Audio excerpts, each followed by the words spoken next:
હમણાં આપણે ને વધુ બગડી ગઈ છે દાદાની. કેમ છે નળીઓ અંદર નાખેલી છે, નળી નાખે નળીમાં બધું પ્રવાહિત પાવાનું હોય. તો કેમ છો બધા મજામાં જ હશો ને? આપણા બ્લોગ જોતો હોય બધા મજામાં જ હોય. પહેલા બધાને જય માતાજી અને વાંડા બ્લોગમાં તમારું સ્વાગત છે. આજે તો ભાઈ ઘરે છીએ આપણે એકલા, મમ્મી પણ આજે પણ કામે વૈયા ગયા છે ને અત્યારે આપણે નાહી ધોઈને થવાનું છે ફ્રેશ. હજી નાવા ધોવાનું બાકી છે અને આવવાના છે આજે નળ. કેમ તો પાણી આજે આપણે ભરવાનું છે. તો હજી બધું પાણી ખાલી છે. એમ નળીને મૂકી દીધી બારી. કેમ તો પાણી આવશે તો અહીં ભરાશે. આ બધું ભરવાનું છે પાણી, પીવાનું પણ પાણી બધું ભરવાનું છે. જો પાણી ભરાશે. અહીં તો ભાઈ એક જ છૂટો છે. આપણે હજી જાગીને બધો સામાન અહીં લઈ લીધો છે. મમ્મી તો એની રીતે કામે વહી ગયા છે ને આપણે આ વિડીયો છે ને એડિટ કરવામાં ડેઈલી આપણે બ્લોગમાં બન્યા છીએ ને આપણે થોડાક રાઈટર થોડાક મોડા ઉઠી જાગવું પડે છે. એટલે આપણે થોડાક મોડા થઈ ગઈ છે. અત્યારે તો વાગી ગયા છે 8:30. નકર ભાઈ આપણે 7 વાગ્યાનો જાગવાનો ટાઈમ છે. અને આ વિડીયોનું એડિટિંગ ને એવું બધું કરી બીજા નંબરમાં આપણે જે વિડીયો એ અપલોડ કરવાનો છે એ રાઈટે જ આપણે અપલોડ કરી હતી. રાઈટે આપણે 12 વાગે વિડીયો અપલોડ કરી હતી.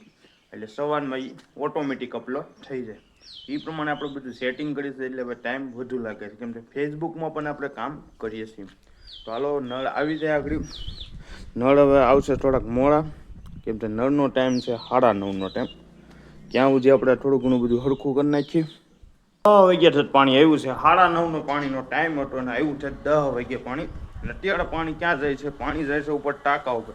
પહેલાં ભરાય છે ટાંકો, ઉપર પાણી જાય છે. તમને મોટરનો હેવડો દેખાડી દો. જે આપણે રિપેરિંગ કરી હતી ને એનો હેવડો તમને દેખાડું. જો ચાલુ કર્યું, આના કરતો બંધ. જો કેટલું પ્રેશર મારા પાણી. એક ઝટકો નહીં હો પાણીનો. જો મારો ઝટકા એક ઝટકો નથી મારતી પાણી. ઉપર જવાથી ફટાફટ ટાંકો ભરાઈ જાય. ઉપર જાય છે પાણી, ટાંકો ભરાઈ જાય કહે. આ રીતે જો તમે પણ મોટર તમારું રિપેરિંગ તમે ઘેર જ કરી શકો છો. હવે આ બધું ભરવાનું છે કહે આપણે પાણી ભરવાનું કરી દઈએ ચાલુ.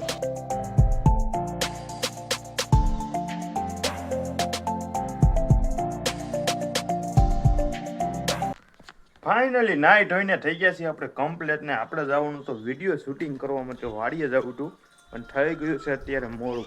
એટલે આ બધું પાણી ભરી રહ્યા અને નાહી ધોઈ રહ્યા. કે વાગી કેટલા ગયા? જો 11:15 થઈ ગયા. ક્યાં 11:15 થઈ ગયા એટલે આપણે ત્યાં વિડીયો શૂટિંગનું બધું ફિટિંગ કરી વાડીએ જઈ આવી ત્યાં પછી મોડું થઈ જાય. એટલે આપણે વિડીયો શૂટિંગ કરવાનું નક્કી કર્યું ને એ રૂમની અંદર નક્કી કરી. અને રૂમની અંદર બધો સેટઅપ છે ને આપણો ફિટ કરવામાં. અત્યારે સામાન કેવો પીડ્યો બધો જોવો. હવે પાછું આપણે બધું જે પાછું હતું એમ બધું લઈ અને બધું પાછું ફિટિંગ કરી દઈએ. બેકગ્રાઉન્ડ ને બધું ફિટિંગ કર્યું. અને આપણે વિડીયો શૂટ હમણાં છે ને 2 દીધા નટ કરેલા. તમે મારા કન્ટિન્યુ બ્લોગ જોતા હશો અને ખબર હશે હમણાં 2-3 દિવસ આપણે વિડીયો શૂટ નટ કર્યા. ટુબલાકડી જો આગળ બાંધી દીધી છે. અને આ વખતે છે ને બેકગ્રાઉન્ડ છે ને ચેન્જ કરી નાખ્યું છે. તો બેકગ્રાઉન્ડ તમને ચેન્જ જોવા મળતું છે, બ્લેક જોવા મળતું છે. આપણી પાસે ગ્રીન ક્લીન છે અને બ્લેક ગ્રીન છે. આ ગ્રીન છે, આ બ્લેક છે, બ્લેક ક્લીન છે આપણી પાસે. આપણે બેકગ્રાઉન્ડ ચેન્જ કરવું તો આપણે એડિટિંગમાં ચેન્જ કરી શકીએ. એ રીતનું પણ આપણી પાસે સેટઅપ છે. પણ આપણી પાસે લાઇટિંગનો થોડોક સેટઅપ નથી. એટલે લાઇટિંગના સેટઅપ છે ને આપણે થોડો ઘણો લેવાનો છે. આ 2 ટ્યુબલાઇટ છે ને તો એ લાઇટ હજી ઘટે છે. અને ઉપર હજી એક બેકગ્રાઉન્ડ છે. જો આ બેકગ્રાઉન્ડ ઉપર રાખેલું છે. એવું લાગે તો આને પાડી નાખવાનું. બહુ આપણે એકાદે બે વિડીયો એકાદે સેટઅપ એકાદે ઉતારવા હોય ને તો એ બેકગ્રાઉન્ડ પાછું હેઠું કાઢી નાખવાનું. એટલે એ આ બેકગ્રાઉન્ડ ચેન્જ થઈ જાય અને એ બેકગ્રાઉન્ડ ચેન્જ થઈ જાય. 2 વિડીયોનો આપણે એકાદે વિડીયો શૂટ કરીએ છીએ. અને અહીંયા પાછું શૂટિંગ કરવામાં આમ સારું રહે. કોઈ બાઇકનો અવાજ ન આવે. બીજા નંબરમાં કોઈ પણ એવી વસ્તુ ન આવે જેથી કંઈ રોકેલા ભાઈ થોડા ઘણા વાતચીત કરવા કોઈક આવ્યું હોય તો એ ન આવે. અહીં એડિટિંગ આપણે જે છે ને એ કાંઈ રેકોર્ડ કરવું હોય તો આપણે રેકોર્ડ કરીએ છીએ. અને ટ્રાયપોડ પણ ફિટ કરી દીધું છે. તો હાલો હવે આપણું પાછું સેટઅપ કરી દઈએ સારું. અને અહીંયા એક તકલીફ આ રહી કે અહીંયા છે ને પરસેવો જાજો વળે. અહીંયા પંખો ચાલુ ન કરીએ કે પંખો આ રૂમમાં છે તો તમને દેખાડું. તો છે પંખો આ રૂમમાં છે. એ જો આગળ એવું લાગે ને અહીંયા હોય તો હું ફિટ કરી શકું. પણ પંખો હું ચાલુ ન કરી શકું. અવાજ જ એવડો આવે તો પંખો ચાલુ કરીને હું ફાયદો અહીંયા એમ. પંખો બંધ જ કરવો પડે. આની અંદર છે ને એવી વસ્તુ મૂકવી પડે જેથી અવાજ ઓછો આવે અને રેકોર્ડિંગ પણ કરી શકીએ. જમવામાં તમને દેખાડું તો જમવામાં છે ઢોકળી, ઠંડી છાશ, ડુંગળી, રોટલી, રોટલો અને આ જો પપ્પા બેસી ગયા છે આ સાઈડ ભાઈ અને સામે છે ટીવી ચાલુ.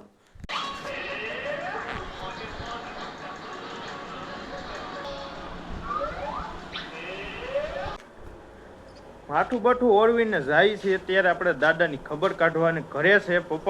પપ્પા ગયા છે અત્યારે નાવા અને અત્યારે આવતું હશે ગરમ પાણી ઉપર ટાંકામાંથી બાંધેલું છે બધું વીટવેલું છે પણ આ તડકો જ એટલો છે વાટ જવા જો. એ ગયા છે નાવા ને આપણે જવાનું છે દાદાની ખબર કાઢવા. એટલે દાદાની છે ને મજા બગડી ગઈ છે હમણાં, એટલે 15 થી 20 દિવસના મજા એમને બગડેલી જ છે. ખોરાક ઓછો થઈ ગયો છે, દારી બધું અંદર પ્રવાહી બધું અંદર જાય છે, નળી મૂકેલી છે દાદાની અહીંયા. અને અત્યારે આપણે જવાનું છે ખબર કાઢવા. હમણાં આપણે ગયા નથી તો અત્યારે આપણે ત્યાં જ જઈ આવી. ચાલો આપણે ઉપડી જઈ.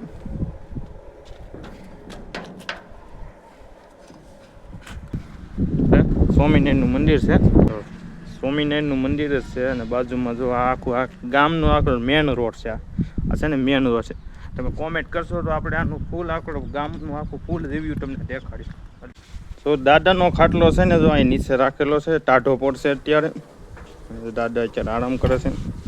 મજા હમણાં છે ને વધુ બગડી ગઈ છે દાદાની. દાદા કરે છે આરામ ને રાખેલો છે સાયા. અત્યારે ધાબાવાળામાં તો અત્યારે રહેવાય નહીં એવું છે, અત્યારે લૂ ઝાઝી આવે. અને આપણે દાદાની ખબર કાઢવા આવ્યા છીએ. જો આ ભાઈ જો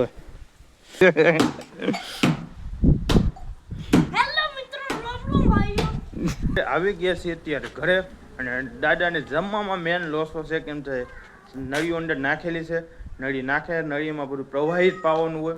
કેમ કે જમવાનું જે આપણે ખાઈ ખોરાક એની આડે તો આવે જ નહીં.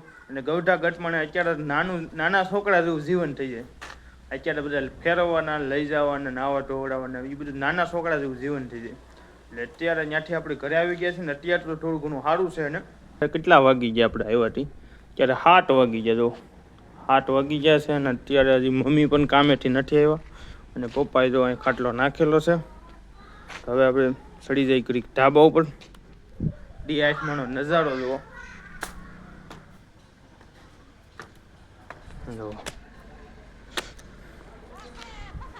જો ડી8માં ગયો છે. આવો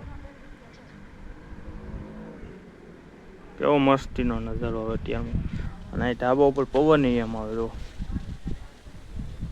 તો આ કેટલો પવન આવે ત્યારે તો. નીચે છે ને પવન નથી લાગતો, જેમ બને પવન ઓછો લાગે. આશા છે તમને આજનો બ્લોગ ગમ્યો હશે. ગમ્યો હોય તો ભાઈ ફટાફટ લાઈક કરી દેજો. ચેનલમાં તમે નવા હોય તો વાલા ફટાફટ સબસ્ક્રાઈબ કરતા જાઓ, જેથી આવા નવા બ્લોગ આવે તો પહેલાં તમને મળે. એટલે આજે નવા કહેજો તો ફટાફટ સબસ્ક્રાઈબ કરી લેજો. મળીએ પાછા નેક્સ્ટ બ્લોગમાં. Bye bye.